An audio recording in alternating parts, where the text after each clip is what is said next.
Additionally, if a club signs a superstar for £80 million on a standard 4-year deal, the rules are simple.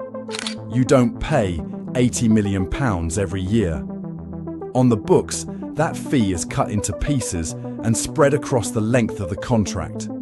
So £80 million over 4 years becomes £20 million per season. That £20 million isn't just a random number. It's a weight on the club's shoulders. It decides how much room you have to sign the next player. It decides whether you can afford that new contract for your star.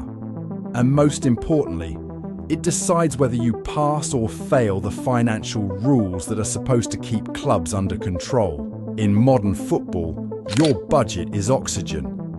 And amortization, the way those fees are sliced up, decides how much air you're allowed to breathe. Most owners accept that. They stay within the lines. They play the game the way it was designed. Todd Boehly looked at those same rules and saw something else. He wasn't interested in breathing carefully. He wanted to expand the tank.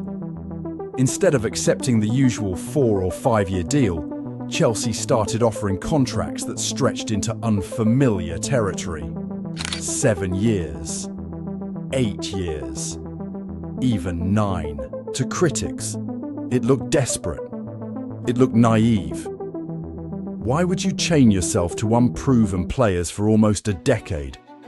Why would you risk being stuck with expensive mistakes for years? Because on the balance sheet, something magical happens when you do. An £80 million player on a 4-year deal costs £20 million per season.